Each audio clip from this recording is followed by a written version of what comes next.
Chief of Defence Staff, General Anil Chauhan, Air Chief Marshal V.R. Chaudhary, Chief of Air Staff, General Manoj Bante, Chief of Army Staff, Vice Admiral Yash Singh, Vice Chief of Naval Staff, sports association के सारे senior officials, सभी प्रतिभावान मेरे खिलाड़ी, media के मित्रों, देवियों व सज्जनों, सर्वप्रथम मैं एशियन गेम्स में आप सभी खिलाड़ियों को आपके उत्कृष्ट प्रदर्शन के लिए हार्दिक बधाई देता हूं। आप सभी भारत की मिट्टी के ओलाल हैं, जिन्होंने एशियन गेम्स में अपने प्रदर्शन से हम सभी भारतवासियों का मस्तक आपने ऊंचा किया है। आप सभी का यह प्रदर्शन एक नए और सशक्त भारत के साथ साथ तीव्र गति से बढ़ते हुए भारत की भी एक पहचान है। आप सभी जानते होंगे कि ओलंपिक का मोटो है फास्टर, हायर, स्ट्रांगर, टुगेदर। मैं समझता हूं कि मां भारती के लिए भी हम और आप इसी संकल्प के साथ काम कर रहे हैं कि हम तेज गति से आगे बढ़ें, ऊंची उड़ान भरें और मजबूत बनें, और ये सब चीज एक साथ मिलकर करें। आप सभी मेडलिस्ट को पुनः मैं हार्दिक बधाई देता हूं। वैसे तो मेडल लाकर देश का गौरव बढ़ाना अपने आप में श्रेष्ठतम पुरस्कार है, फिर भी रक्षा मंत्रालय परिवार की ओर से मैं यह घोषणा करना चाहता हूं कि सभी गोल्ड मेडल विजेताओं को 25 लाख रुपए, सिल्वर मेडल विजेताओं को 15 लाख रुपए और ब्रॉन्ज मेडल विजेताओं को 10 लाख रुपए दिए जाएंगे।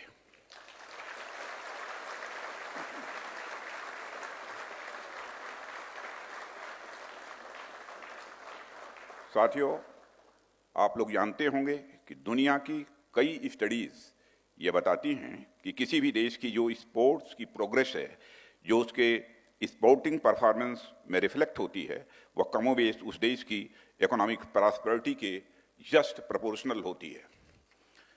अर्थात अधिकांशतः यह देखा गया है कि कोई देश जैसे जैसे इकोनॉमिक प्रोग्रेस करता जाता है, वैसे वैसे खेल के क्षेत्र में भी उस देश के प्रदर्शन में बेहतरी होती जाती है। हालांकि कुछ देश इसके अपवाद जरूर होते हैं, लेकिन अधिकांशतः ऐसा ही देखा जाता है। भारत के संदर्भ में भी यही बात पूरी तरह से दिखाई देती है। जैसे जैसे भारत इकोनॉमिक रूप से एक सशक्त राष्ट्र बनता जा रहा है, वैसे वैसे हमारे मेडल्स की संख्या भी हर मैदान में लगातार बढ़ती जा रही है। साथियों, इस बार के एशियन गेम्स में हमने कुल मिलाकर 107 पदक जीते हैं। पिछली बार यानी 2018 के एशियन गेम्स में हमने 70 पदक जीते थे। 70 पदकों से लेकर 107 पदकों तक का यह जो सफर है, इसमें यदि हम ग्रोथ के हिसाब से देखें तो करीब 50% की वृद्धि हमें देखने को मिलती है। 50% से ज़्यादा ही। यहाँ मैं ग्रोथ रेट की बात इसलिए कर रहा हूँ क्योंकि जो देश एशियन गेम्स के मेडल तालिका में शीर्ष पर हैं, वह देश तो ऑलरेडी अपने पीक पर हैं, उनके पास ज़्यादा कुछ ग्रो करने का स्कोप नहीं है। लेकिन भारत के पास अभी ग्रोथ का बहुत बड़ा स्कोप है। तो मेडल्स की संख्या के हिसाब से यदि हम देखें तो हम भले ही 3 देशों से अभी पीछे हैं, लेकिन यदि हम अपनी ग्रोथ रेट देखें तो वह 50% का इजाफा अपने आप में एक बहुत बड़ी बात होती है। और साथियों, यह ग्रोथ रेट हमें सिर्फ स्पोर्ट्स में ही देखने को नहीं मिल रहा, बल्कि आप देश का कोई भी सेक्टर उठाकर देख लें तो आपको भारत की यह ग्रोथ देखने को मिलेगी। इकोनॉमी के साथ साथ इंफ्रास्ट्रक्चर, हेल्थ, एजुकेशन, लगभग हर एक क्षेत्र में भारत बहुत ही तेजी के साथ विकास कर रहा है। आप देखिए, भारत ने चंद्रमा तक अपनी पहुंच बना ली है। भारत की डेवलपमेंट को दुनिया की बड़ी से बड़ी संस्थाएं भी स्वाभाविक रूप से स्वीकार कर रही हैं, चाहे वह वर्ल्ड बैंक हो, चाहे इंटरनेशनल मॉनेटरी फंड हो। हर तरफ भारत की विकास यात्रा की चर्चा हो रही है। आपने हाल ही में एक खबर पढ़ी होगी कि जेपी मॉर्गन चेज नाम की एक अमेरिकन फाइनेंशियल कंपनी है, वह अपने स्तर से government bond index emerging market के नाम से एक इंडेक्स जारी करती है जो इन्वेस्टर्स को गाइड करती है। आपको यह जानकर आश्चर्य होगा कि भारत का नाम अब तक उस गवर्नमेंट बॉन्ड इंडेक्स में नहीं था, लेकिन अभी हाल ही में जेपी मॉर्गन चेज ने उस गवर्नमेंट बॉन्ड इंडेक्स में भारत को भी शामिल कर लिया है और यह भारत की बढ़ती इकोनॉमिक ग्रोथ का ही यह परिणाम है। इससे हमारे डोमेस्टिक बॉन्ड मार्केट को मजबूती मिलेगी और इसका जिक्र मैं यहाँ इसलिए कर रहा हूँ कि चाहे खेल के मैदान का रेफरी हो या गवर्नमेंट बॉन्ड इंडेक्स जारी करने वाली कोई फाइनेंशियल कंपनी हो, भारत की प्रतिभा का लोहा हर जगह माना जा रहा है। तो साथियों, मेरे कहने का तात्पर्य है कि जब हम इकोनॉमी, हेल्थ, एजुकेशन और स्पेस जैसे हर क्षेत्र में आगे बढ़ रहे हैं तो यह महज संयोग तो नहीं है। जाहिर सी बात है कि इस विकास के पीछे एक एम्बिशन है, दुनिया में सर्वश्रेष्ठ बनने का। इस विकास के पीछे एक विजन है, सर्वश्रेष्ठ बनने का। इस विकास के पीछे एक एक्शन है, ऐसी पॉलिसीज एंड स्कीम्स का जो उस रोड मैप पर भारत को आगे बढ़ाएंगे, क्योंकि यही भारत आज से 10 साल पहले भी था। भारत की यही जनता जो इतनी मेहनत आज कर रही है, उतनी मेहनत आज से 10 साल पहले भी करती थी, परंतु यह विकास धरातल पर जो दिखना चाहिए वह नहीं दिखता था। लेकिन बीते लगभग एक दशक में जिस प्रकार से एक एम्बिशन, एक विजन और एक मिशन के तहत केंद्र सरकार ने अलग अलग क्षेत्रों में काम किया है, उसका परिणाम आज यह निकलकर सामने आ रहा है कि भारत न सिर्फ तेजी से आगे बढ़ रहा है, बल्कि दुनिया भी भारत की प्रगति का लोहा मान रही है। साथियों, आपके गले में जो मेडल है वह निश्चित रूप से आपके लिए, आपके परिवार के लिए, आपके समाज के लिए और आपके देश के लिए यह एक गौरव का विषय है। लेकिन मैं समझता हूं कि इस गौरव से भी ज़्यादा जरूरी यह चीज़ है कि आपके गले का यह मेडल भारत के करोड़ों युवाओं को स्पोर्ट्स में आगे लाने के लिए भी इंस्पायर करता है। आप सभी भारत के उस नैरेटिव ऑफ एक्सेलेंस का हिस्सा बन गए हैं जो अपनी आने वाली पीढ़ियों को सदैव प्रेरणा देगी। साथियों, आप स्पोर्ट्स के क्षेत्र में हमारे हीरोज को देखिए। मेजर ध्यानचंद का बर्लिन ओलंपिक में जो प्रदर्शन था वह आज भी भारतीयों के जनमानस में बैठा हुआ है। हम भारतीय आज भी वह बात नहीं भूलते कि कैसे 1986 के एशियाई गेम्स में भारत ने कुल 5 स्वर्ण पदक जीते थे और उन 5 में से 4 स्वर्ण पदक अकेले हमारी उड़न परी पीटी ऊषा ने जीते थे। इस संदर्भ में मैं यह कहना चाहूँगा कि हमारे प्रधानमंत्री जी ने पीटी ऊषा जी को राज्यसभा में मनोनीत कर उन्हें वह स्थान दिया जिसकी वो हकदार थी। इसलिए आप लोग आज जिस मुकाम पर हैं उस जगह पर आप सिर्फ एक मेडल को ही रिप्रेजेंट नहीं कर रहे हैं, बल्कि हमारे भारतीय समाज के एक नैरेटिव ऑफ एक्सलेंस को भी रिप्रेजेंट कर रहे हैं। आप इस देश के युवाओं को मोटिवेशन और इंस्पिरेशन देने का एक बहुत बड़ा माध्यम भी बन रहे हैं। साथियों, आज मेरे सामने जो लोग बैठे हैं इनमें से कई ऐसे हैं जो मेडलिस्ट हैं और कई ऐसे हैं जिन्होंने अपनी पूरी ताकत झोंक दी, लेकिन किन्हीं कारणों से वो मेडल हासिल नहीं कर सके। ऐसा तो नहीं है कि हम जितने भी खिलाड़ियों को अलग अलग गेम्स में पार्टिसिपेट करने के लिए भेजते हैं वह सभी कोई ना कोई मेडल लेकर ही आते हैं। कई खिलाड़ी ऐसे हैं जिन्हें कोई मेडल नहीं भी मिल पाता है। जिन खिलाड़ियों को कोई मेडल नहीं मिला है इसका अर्थ यह नहीं है कि वह खराब खेले। उनका प्रयास किसी भी मायने में मेडल प्राप्त किए हुए खिलाड़ियों से कम नहीं था, ऐसा मैं मानता हूँ। चाहे जिंदगी की लड़ाई हो या फिर खेल के मैदान की लड़ाई हो, कुछ लड़ाइयाँ आज की जीत बनती हैं और कुछ लड़ाइयाँ आज की हार बन के भविष्य की जीत भी बन जाती हैं। कई बार ऐसा होता है कि आज की हार, चाहे वह जंग के मैदान की हो या फिर खेल के मैदान की, उसमें हारने वाला सैनिक या खिलाड़ी अपनी जीवटता से, अपने उत्साह से और अपने प्रयास से एक ऐसी कहानी लिख जाता है जो आने वाली कई जीतों की नींव बनती है और भविष्य की पीढ़ियों के लिए प्रेरणा का भी काम करती है। साथियों, आप सब जानते होंगे कि फ्लाइंग सिख श्री मिल्खा सिंह जी ने रोम में 1960 में के ओलंपिक में 400 मीटर दौड़ में मेडल लगभग जीत ही लिया था, लेकिन फिनिश लाइन पर वह केवल 0.1 सेकंड से वो पीछे रह गए थे। वो भले ही मेडल नहीं जीत पाए, लेकिन भारत के एथलेटिक्स के इतिहास में इससे उनका नाम कहीं कम नहीं हो गया। मिल्खा सिंह जी ने तब से लेकर आज तक भारतीय एथलेटिक्स के इतिहास में एक गाइडिंग स्टार हैं। वो हम सब के लिए आज भी प्रेरणा का काम करते हैं। आज भी कोई भारतीय एथलीट किसी मैदान में कोई पदक जीतता है तो वह एक तरफ से मिल्खा सिंह जी को हमारी तरफ से एक श्रद्धांजलि होती है। कई बार पदक का न मिलना भी हमारे लिए इंस्पिरेशन के एक बहुत बड़े सोर्स का काम करता है।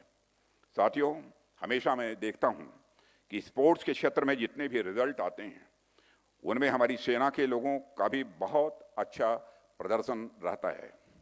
जब मैं इस बारे में सोचता हूं तो मुझे ऐसा लगता है कि ऐसा इसलिए होता है क्योंकि सैनिक का चरित्र ही ऐसा होता है, चाहे उनकी ड्यूटी हो या फिर उनका प्रदर्शन, उनके बिहेवियर में डेडिकेशन, डिसिप्लिन, हार्डवर्क और अपने राष्ट्र के लिए कुछ कर गुजरने की जो बात है वह खेल के मैदान और जंग के मैदान दोनों में समान रूप से काम करती है। उनके अंदर का यह गुण उन्हें युद्ध के मैदान के साथ साथ खेल के मैदान में भी नायक बनाता है। उनके यही वर्च्यूज स्पोर्ट्स में भारत के लिए मेडल्स लाने का भी काम कर रहे हैं। इसलिए मैं कई बार यह बात कहता भी हूं कि एक सैनिक के भीतर एक खिलाड़ी और एक खिलाड़ी के भीतर जरूर एक सैनिक होता है।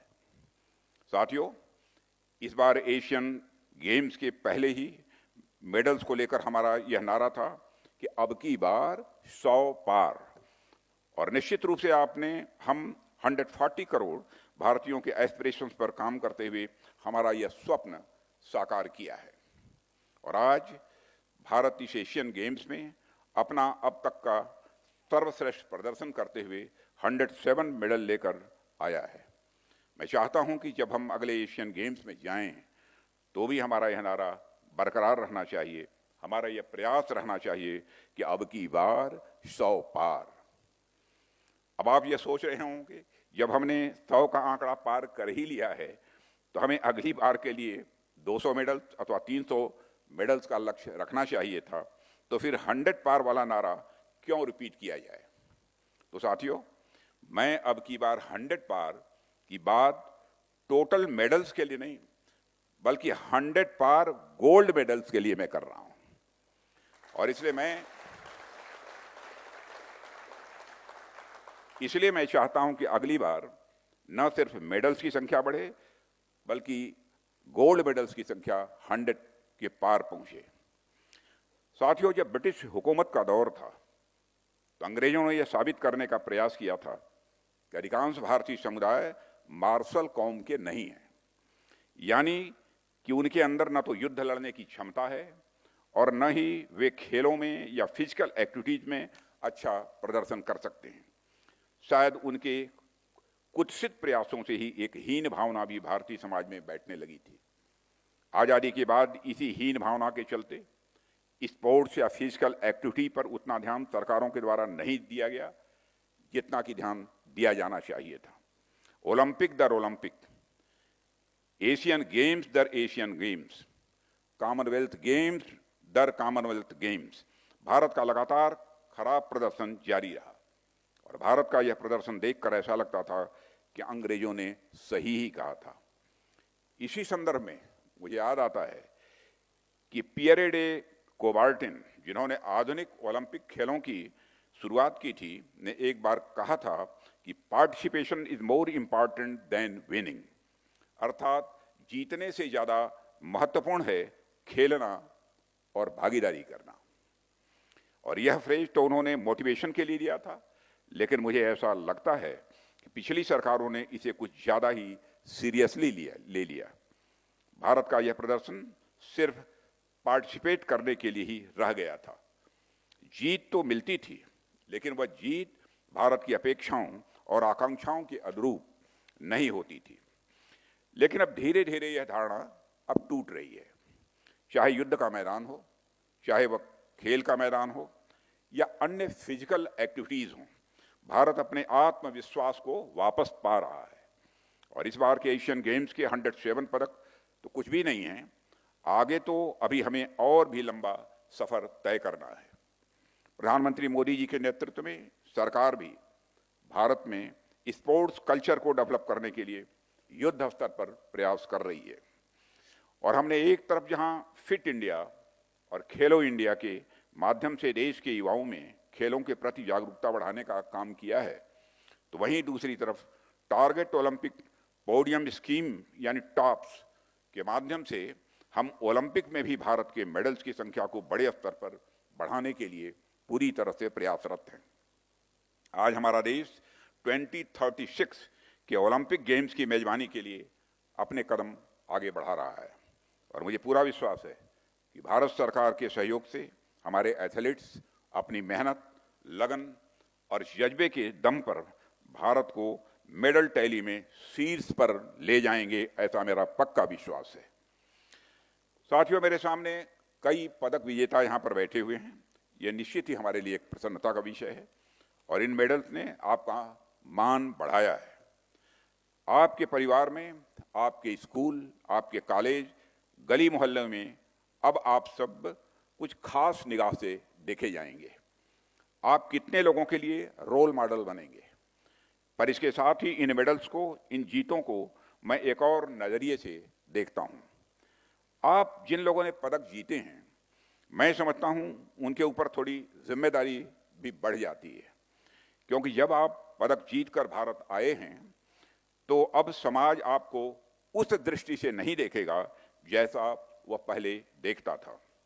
अब समाज आपके अंदर एक हीरो देखेगा।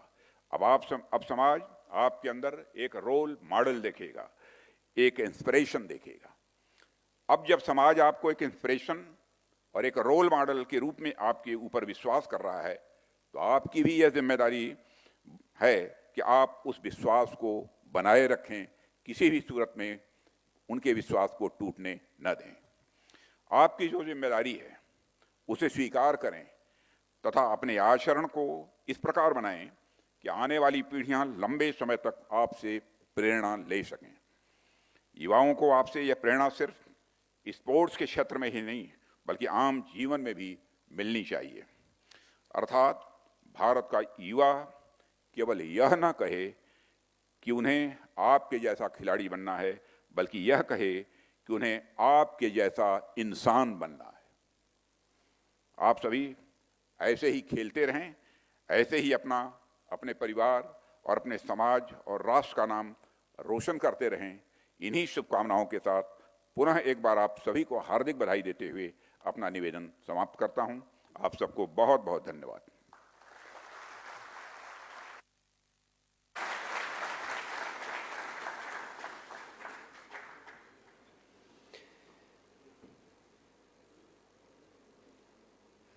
अब मैं सभी खिलाड़ियों से अनुरोध करूंगा कि कृपया जलपान के लिए फॉयर की तरफ प्रस्थान करें।